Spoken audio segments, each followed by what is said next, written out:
Buenas noches, estimados maestros, maestras, bienvenidos todos a una nueva edición de Docente al Día Webinar. Esta noche que tenemos el tema retroalimentación formativa en la mediación docente. Vamos a dar inicio al primer bloque. Adelante, Julio, nuestros docentes te escuchan. Muy bien, Patricia. Primero, como siempre, hay que recordar un poquito brevemente lo que hemos estado haciendo en los últimos webinars, ¿no? Tuvimos todo un ciclo de webinars referidos a las experiencias de aprendizaje y luego hemos tratado sobre la formulación de los criterios de evaluación y en el último webinar el análisis de las producciones y actuaciones de los estudiantes en este marco de la evaluación formativa. Y entonces el día de hoy el tema que vamos a tratar sobre la retroalimentación también está en el marco de la evaluación formativa y tenemos que ir siempre articulando lo que hemos trabajado anteriormente con lo que vamos a trabajar el día de hoy, ¿no? Muy bien, permítanme entonces compartir con ustedes la presentación que he preparado y de esa manera comenzar ya con la exposición, que seguro vamos a ir generando poco a poco algunas ideas centrales respecto a la labor que vamos haciendo como maestros y maestras en el aula, ¿no? Es importante volver a retomar y volver a conversar con todos sobre la retroalimentación formativa en el marco de la evaluación formativa. En esa evaluación que estamos hablando de una evaluación para el aprendizaje, una evaluación que apunta más bien a que el estudiante, el sujeto que aprende, pueda reflexionar sobre cómo está aprendiendo, sobre qué está aprendiendo y sobre las limitaciones que tiene, si es que los tuviera, respecto a su propio aprendizaje. Ese es un elemento clave, importante, que no podemos olvidar para engancharlo con el tema de la retroalimentación. Como ya todos los maestros y maestras conocen, la retroalimentación tiene que ver, pues, y está relacionado con cómo es que devolvemos al estudiante esa información importante respecto a sus logros, a sus progresos, pero una información que le describe con claridad y con pertinencia aquello que está logrando, aquello que está progresando, una información que le permite otorgarle valor a lo que está haciendo el estudiante. Eso creo que es muy importante que nosotros lo tengamos en cuenta, ¿no? Que cuando estamos retroalimentando, cuando estamos generando una retroalimentación hacia nuestros estudiantes, estamos valorando el desempeño del estudiante.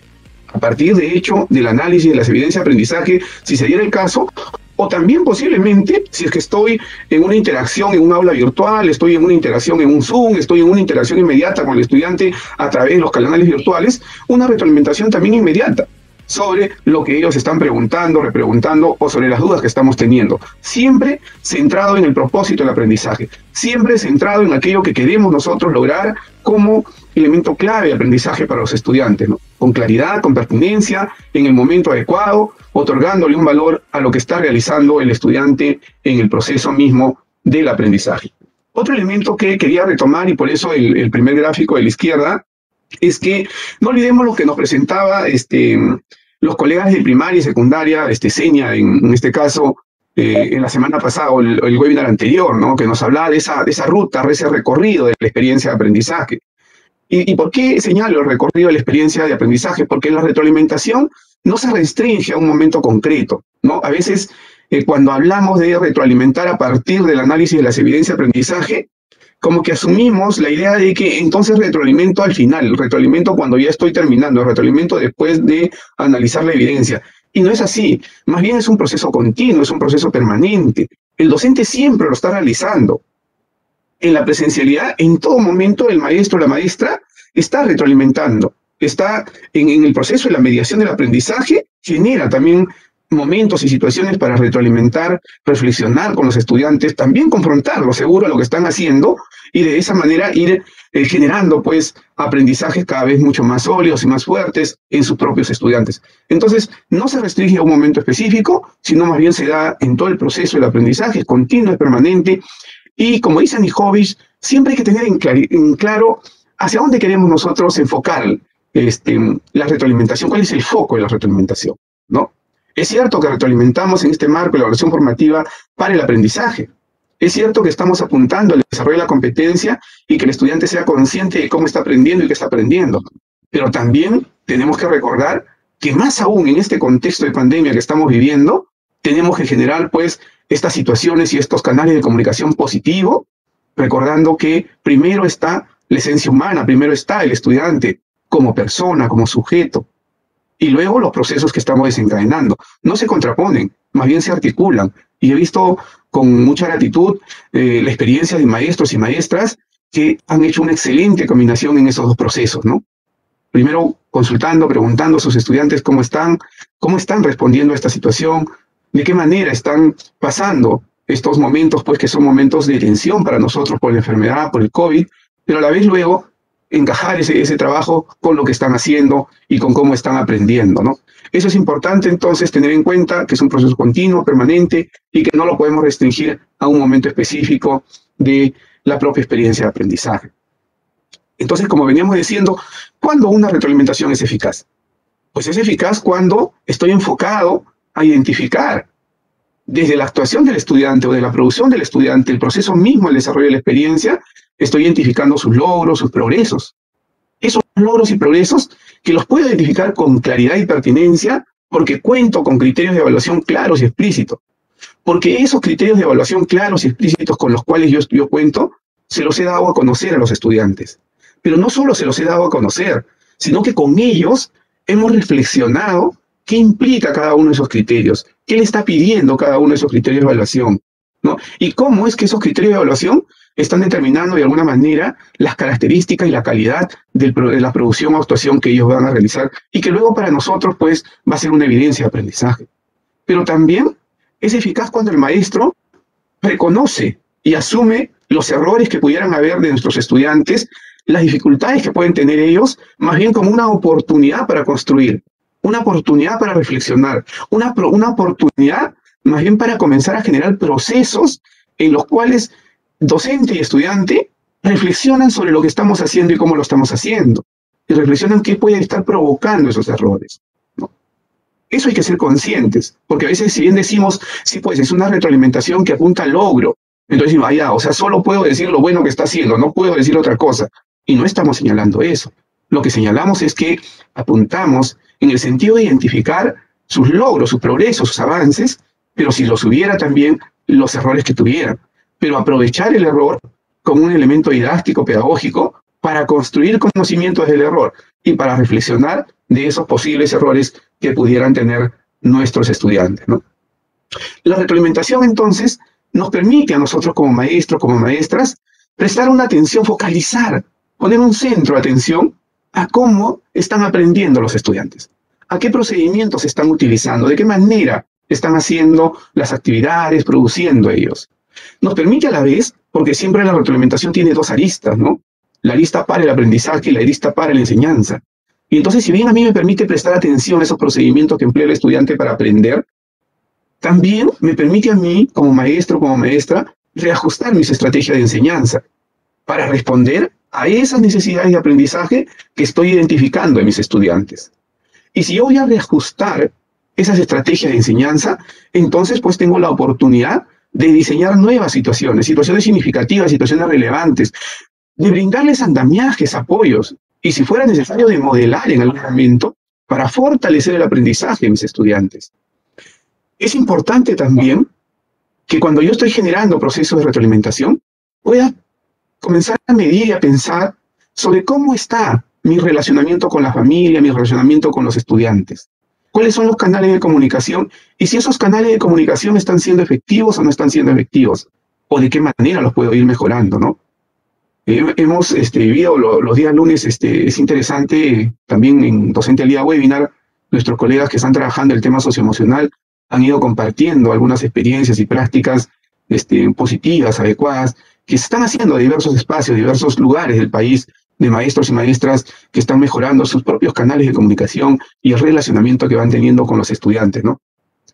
La búsqueda de una retroalimentación pertinente y adecuada es siempre ir acortando la brecha, ¿no?, entre el nivel de logro actual que tiene el estudiante y el nivel esperado que estamos buscando nosotros. Pero como dice también Annie Joyce en algún momento, nos dice, no se trata de abrumarlos con una lista enorme de mejoras que tienen que hacer, sino más bien desde esa mirada pedagógica que como maestros y maestros tenemos, enfatizar, focalizar, mirar qué puntos de atención tengo que tener yo con esos estudiantes para que yo apunte a ir a mejoras paulatinas, progresivas, pero constantes y permanentes, ¿no? Esa es la mirada de una retroalimentación para mejorar nuestra propia enseñanza. Muy bien, ahora este pequeño marco que le hemos dado nos va a servir para entrar a dos ejercicios muy básicos, muy simples, pero que seguro va a servir para reflexionar con ustedes sobre este proceso de retroalimentación. Vamos a ver dos ejemplos, uno en secundaria, uno en primaria, no van a disculpar las colegas inicial que no tenemos hoy una presentación inicial. La próxima semana sí vamos a tener una intervención como inicial y también con los otros niveles, pero hoy vamos a ver dos ejemplos, secundaria y primaria. Pero igual los ejemplos nos sirven para todos los niveles. En realidad, la retroalimentación formativa, la retroalimentación en el marco de la evaluación formativa, tiene una misma lógica de intervención y no va a variar en función de los niveles, sino más bien seguro van a tener diferentes niveles de complejidad dependiendo de lo que estamos trabajando con nuestros estudiantes, ¿no? Muy bien.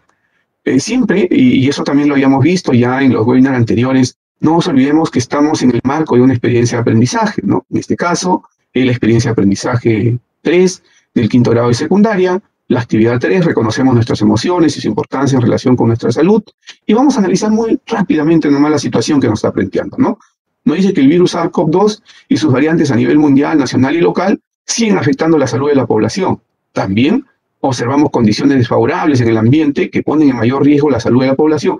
Estos problemas requieren plantear propuestas o estrategias para prevenir, conservar y participar con acciones que protejan nuestra salud, la de nuestra familia y comunidad y el ambiente en que vivimos. Ahora, nos preguntamos, ¿cómo podemos promover la conservación de nuestra salud, la de nuestra familia y comunidad y del ambiente en que vivimos? Ese es el reto que le estamos planteando a los estudiantes, ¿no? A partir de la situación de esta experiencia de aprendizaje integrada, los estudiantes van a reflexionar, van a investigar, van a analizar un conjunto de fuentes y desde el conjunto de competencias asociadas a las áreas que van a trabajar en esta experiencia integrada, pues van a poder responder a este reto que le estamos planteando de manera inicial, ¿no? ¿Cómo podemos promover la conservación de nuestra salud, la de nuestra familia y comunidad y del ambiente en que vivimos? Muy bien, hemos visto entonces la situación, hemos visto el reto y ahora ahí están las competencias que se han ido planteando. Tiene que ver con construir su identidad, gestiona responsablemente el espacio y el ambiente, lee textos escritos, escribe diversos tipos de textos escritos y un conjunto de competencias que son parte de esta experiencia integrada, ¿no? Pero nosotros vamos a hacer foco, y por eso acá hay esta línea, vamos a hacer foco solo a esta competencia. Construye su identidad, y aquí está la competencia, construye su identidad con las capacidades, ¿no? Se valora a sí mismo, autorregula sus emociones, reflexiona y argumenta éticamente, vive su sexualidad de manera plena y responsable. Y de este foco de la competencia que estamos trabajando, que construye su identidad, también vamos a hacer otro foco hacia dos capacidades. Se valora a sí mismo y autorregula sus emociones. No nos olvidemos, por favor, que el reto tiene que ver con promover la conservación de nuestra salud, la de nuestra familia, comunidad y también del ambiente que vivimos, ¿no? Entonces, por ahí es que tenemos siempre que ir nosotros relacionando estos componentes de la experiencia de aprendizaje y este foco que vamos a hacer respecto a una competencia específica de la experiencia de aprendizaje integrada y las capacidades, ¿no? Muy bien, ahí está entonces la relación que siempre hemos establecido nosotros y que le decimos, ¿no? Que tiene que ver con cómo yo analizo qué implica la competencia, construye su identidad para el estudiante, qué implica para nosotros mismos, qué es lo que nos está pidiendo estas capacidades, se valora a sí mismo y autorregula sus emociones, cómo es que se está relacionando con algunos aspectos del estándar, en este caso el estándar de aprendizaje del ciclo 7, ¿no? Y ahí vemos pues que se relaciona con se reconoce a sí mismo y valora sus identidades, y también que manifiesta sus emociones, sentimientos, logros e ideas, distinguiendo el contexto y las personas y comprendiendo sus causas y consecuencias, ¿no? Entonces, hacemos un foco siempre de esa relación de la competencia, de cómo se movilizan sus capacidades de manera integrada y de cómo se va relacionando con el estándar de aprendizaje del ciclo, para luego pasar a nosotros mirar esa producción, esa actuación, ¿no? ¿Qué es lo que se está pidiendo al estudiante frente al reto de la propia experiencia de aprendizaje integrada? En este caso, es el reto que va a provocar una producción-actuación, pero como elemento final de la experiencia, ¿no? Campaña para promover la conservación de nuestra salud, la de la familia y la de la comunidad. Puede ser de forma individual o comunitaria, apoyarse en diversos recursos audiovisuales según las posibilidades de los estudiantes y debe ser difundida, ¿no? Y entonces ahí, desde las actividades que estamos trabajando en esta competencia de construir su identidad, tendríamos que preguntarnos cómo es que nosotros aportamos a esta producción o actuación integral. ¿De qué manera vamos a aportar nosotros? ¿Cómo es que se relaciona lo que estamos haciendo con esta producción o actuación? ¿Cómo se relaciona también con poder enfrentar al reto que nos estamos proponiendo, ¿no? Muy bien. Y vamos a ver los criterios de evaluación, que en este caso ustedes van a poder ver que estos criterios de evaluación están también dados a ustedes y están en la guía docente de esta experiencia de aprendizaje integrada, ¿no? Entonces, pero igual siempre mirando, siempre enfocando esa relación que tenemos que estar cuidando entre el estándar de aprendizaje y los criterios de evaluación, ¿no? Los criterios son: reconoce sus emociones como parte de reconocerse a sí mismo y explica la importancia de expresar, autorregular sus emociones y de reconocerlas para su salud y el bienestar de su familia. Entonces ya tenemos los criterios que seguro el maestro, la maestra que ha estado a cargo de esta experiencia de aprendizaje y que ha tenido la mirada integral de la experiencia, porque como le decíamos, no se trata de solo conocer esos elementos estancos que están relacionados a la competencia asociada a mi área, sino que tengo que conocer toda la experiencia en su integralidad, para que justamente comenzar a mirar cómo es que desde lo que estamos haciendo en esta competencia asociada estoy aportando al desarrollo de la experiencia de aprendizaje integrada, ¿no? Estoy aportando a poder enfrentar, solucionar el reto que nos ha planteado desde el inicio y también aportar a la producción o actuación que en este caso se nos ha propuesto. Entonces siempre vamos a tener esa relación con los componentes de la experiencia de aprendizaje, ¿no? Muy bien, veamos entonces ahora las producciones de los estudiantes, ¿no? Los estudiantes han presentado, en este caso es solo un estudiante, y ahí están lo que ha producido, ese es el trabajo que nos están presentando, ¿no? Y dice, reconocemos nuestras emociones y su importancia con relación a nuestra salud en el actual, imagino, en la actual situación que estamos, ¿no? Dice que son emociones, cómo reconocemos nuestras emociones y manejando emociones a nuestro favor. ¿Recuerdas qué son las emociones y para qué sirven? ¿No? Le están haciendo un conjunto de preguntas que los estudiantes van a ir respondiendo.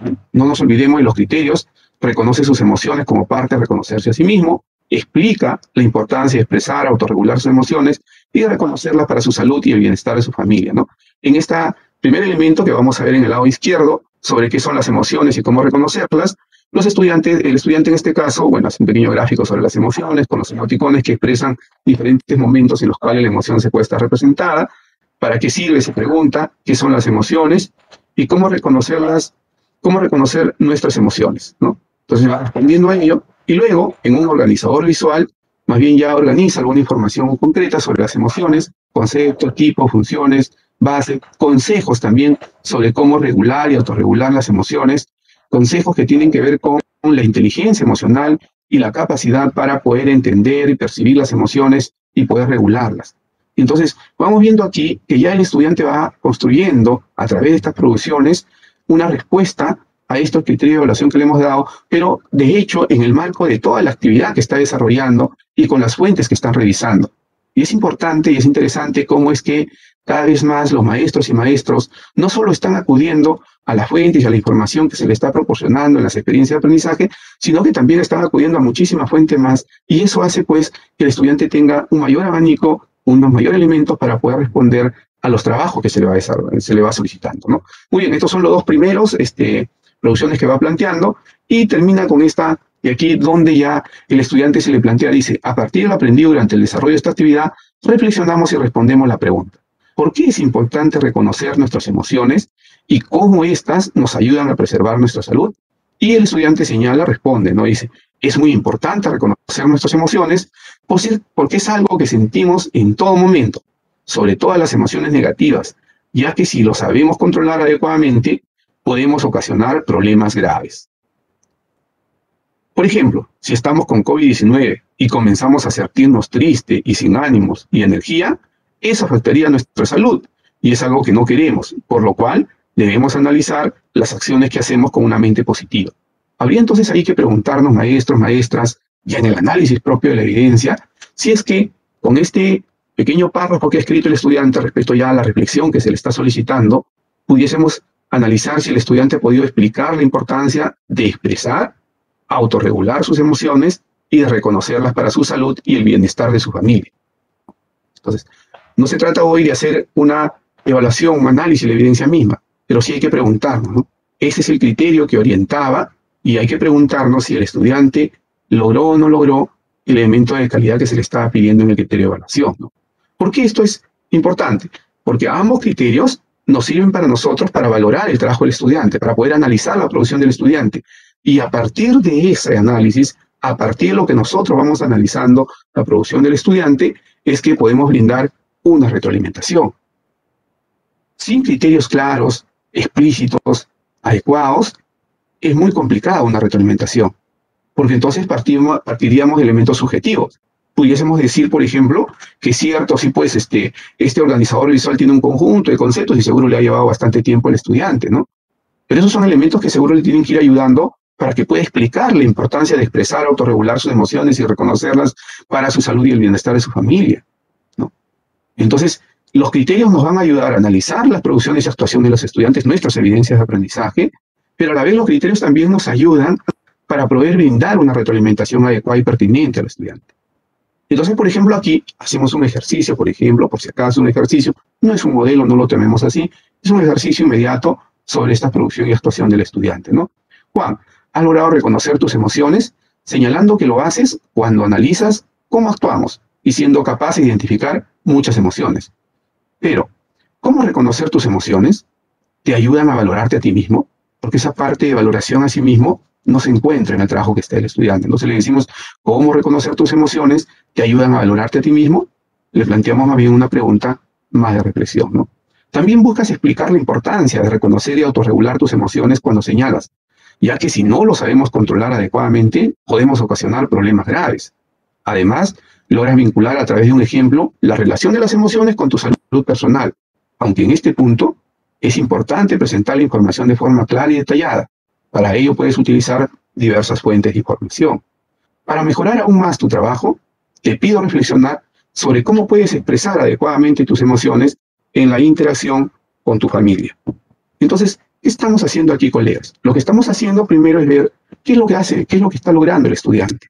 Pero a la vez le vamos dando algunos elementos que le permitan ir construyendo mejor su propio aprendizaje. Y seguro también es válido plantearle algunas preguntas que nos permitan reflexionar con ellos. Sé que algunos colegas dirán, pero profesor Julio, yo no tengo comunicación directa con ellos. ¿Cómo mi reflexión voy a saber si él lo está llevando a cabo, si ellos los están llevando a cabo? Es que hay que buscar los medios y los canales para poder comunicarnos. Y aún así, sea una reflexión, una retroalimentación posterior, una retroalimentación diferida, aún así el estudiante va a leer esa pregunta reflexiva que ustedes le hacen para que él pueda también ir mejorando cada vez más sobre qué es lo que le está pidiendo el maestro o la maestra hacer y cómo es que los criterios de evaluación le pueden permitir también ir orientando y mejorando la calidad de sus propias producciones, ¿no? Eso es importante, comenzar a trabajar en la retroalimentación, hacerlo cada vez más detallado, más descriptivo, apuntando a los logros, a los avances que están teniendo respecto a los desempeños que le hemos pedido a ellos en relación a esos criterios de evaluación, pero también llevarlos a niveles de reflexión y de análisis de lo que están haciendo, ¿no? En algunos casos puedo cambiar más bien la estrategia de la retroalimentación y no centrarme seguro en lo que han logrado hacer, sino más bien en cómo lo han hecho. También puedo hacer una retroalimentación sobre cómo lo hicieron.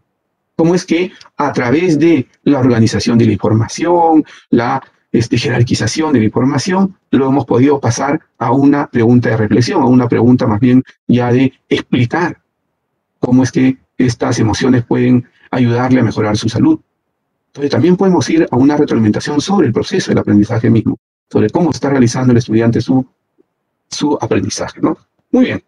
Pasemos ahora a una mirada igual muy corta, muy pequeña, en relación a primaria, ¿no? Igual nos ubicamos en la experiencia de aprendizaje.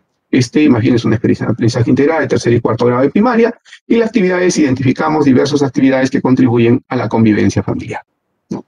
Estamos haciendo también otro foco, ojo, porque sí, es cierto, la experiencia de aprendizaje tiene un conjunto de competencias que están articulándose en toda la experiencia, pero vamos a hacer solo un pequeño foco, una pequeña línea para hacer el ejercicio de retroalimentación a esta competencia, la competencia que convive y participa democráticamente en la búsqueda del bien común, ¿no? Y las capacidades tienen que ver con interactúa con todas las personas y participa en acciones que promueven el bienestar común, ¿correcto? Son capacidades, digamos, que van a ser trabajadas con mayor foco en esta actividad concretamente, que es la actividad 2 de esta experiencia de aprendizaje, ¿no? ¿Y cuál es el reto que le estamos planteando al estudiante, ¿no? Luego de señalarle la situación de que durante la pandemia la organización de nuestras familias afronta constantes cambios por diversas razones, como el trabajo, el cuidado de la salud, los estudios y otros motivos. Las familias son diversas, por lo que su organización también es diversa. Por ejemplo, algunas familias se han organizado para cuidar su salud, compartiendo más tiempo juntos en casa, mientras que otras han tenido que salir para continuar trabajando, ¿no? Entonces, vamos situándolo, vamos planteando la situación y le planteamos el reto que dice, ¿de qué manera puedes contribuir para fortalecer la convivencia familiar, ¿no? Entonces, le estamos planteando a estos estudiantes de primaria que nos propongan, que nos señalen ellos cómo es que pueden contribuir para fortalecer la convivencia de la familia, ¿no? Pero como vamos a ver una actividad concreta, que en este caso es identificamos diversas actividades que contribuyen a la convivencia familiar, igual siempre vamos a estar mirando nosotros cómo es que estamos aportando al reto. ¿Cómo es que estamos aportando a el producto integrado que se le está pidiendo en esta experiencia, ¿no? Igual hacemos un match entre el estándar y los criterios de evaluación, ¿no? El estándar, como ustedes ven, algunos aspectos que estamos viendo, se relaciona con los demás, respetando las diferencias, expresando su desacuerdo frente a situaciones que vulneran la convivencia y cumpliendo con sus deberes. Y otro que dice, propone y realiza acciones colectivas orientadas al bienestar común a partir de la deliberación sobre asuntos de interés público, en la que se da cuenta que existen opiniones distintas a la suya, ¿no?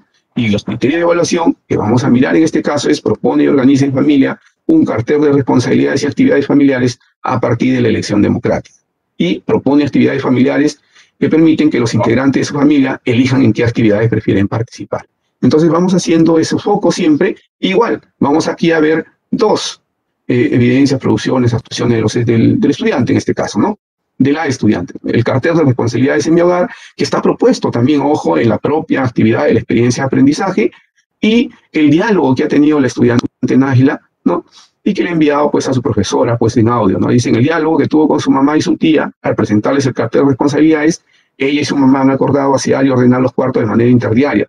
También jugará vóley el miércoles y sábado porque su tía tiene esos días libres. Además, es el deporte que a las tres les gusta. No nos olvidemos que estamos focalizando, estamos mirando en este caso estos criterios de evaluación que propone y organiza en familia un cartel de responsabilidades y actividades familiares a partir de la elección democrática, y propone actividades familiares y permite que los integrantes de su familia elijan en qué actividades prefieren participar.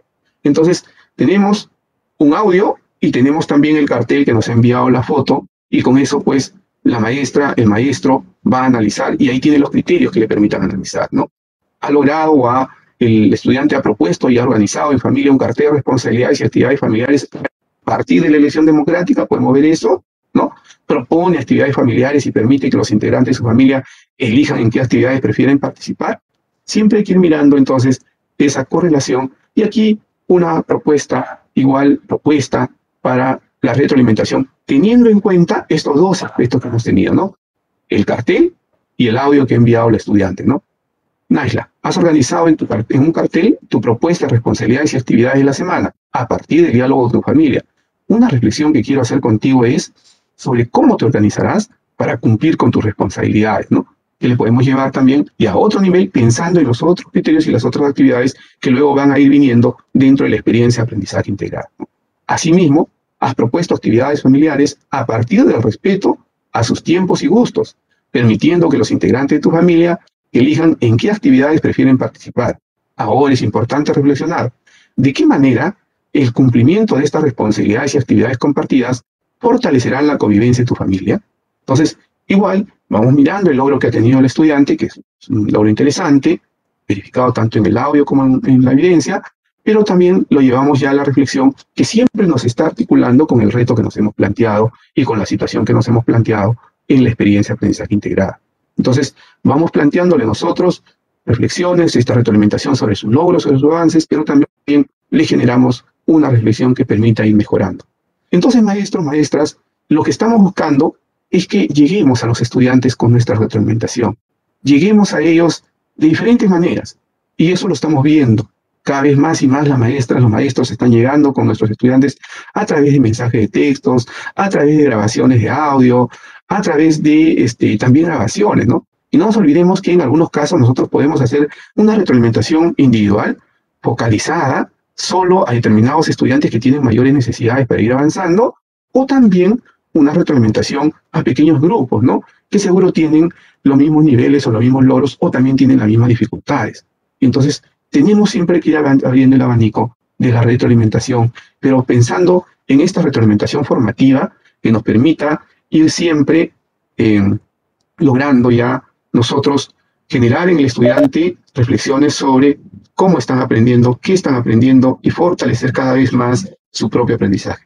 Muchísimas gracias, Patricia, muy amable, y seguro seguiremos dialogando con los colegas. Muy bien, muchas gracias, Julio. Este es un tema que constantemente hemos estado trabajando. No, sin embargo, vamos a apuntar algunas conclusiones o ideas fuerza, como le llamamos, que la retroalimentación es parte fundamental de la evaluación formativa y consiste en la devolución de información a un estudiante o a un grupo de estudiantes que carecen de los mismos criterios, por ejemplo, en la que se describen sus logros u oportunidades de mejora en relación con los criterios de evaluación. Esto, recuerden la importancia de los criterios de evaluación explícitos y estables, ¿no? De este modo nosotros vamos a poder comprender y valorar los procesos que ellos siguen, los resultados que obtienen, para que también puedan autorregularse y orientarlos hacia su autonomía, ¿no? Esto es muy importante, como decía Julio Anijovic, siempre nos está impulsando a esto, ¿no? Segundo, el recojo y análisis de evidencia nos permiten tener acceso a esa información valiosa para realizar una retroalimentación oportuna, apropiada, precisa, sabiendo que lo que ha logrado el estudiante y lo que le falta lograr. Es importante acá, y lo decían en el chat muchos docentes, es muy importante siempre el refuerzo positivo. No, correcto, yo me voy a fijar en el criterio de evaluación que de repente todavía no alcanza, en lo que le falta para llegar a la competencia, ¿no? Sin embargo, es importante siempre, como a toda persona, resaltar los aspectos positivos. Y si es posible, resaltar el aspecto positivo, resaltar lo que ha hecho bien, luego darle esa oportunidad de mejora y finalmente darle un ánimo, un incentivo para que pueda animarse a cumplirlo, ¿no? Y por último, es importante realizar una retroalimentación formativa, elaborando un comentario que describa lo que aprendió de la actividad, de la experiencia de aprendizaje, o lo que necesita ser mejorado en ella, no mencionando estrategias, cómo lo puede resolver. Sabemos que, como bien lo ha dicho Julio, y estamos de acuerdo con todos ustedes, en este tiempo de pandemia es muy difícil. No tengo 200 estudiantes, no, es cierto, es muy difícil, pero el año pasado nos ha dejado una gran lección que sí podemos, y seguramente este año lo estamos haciendo aún mejor.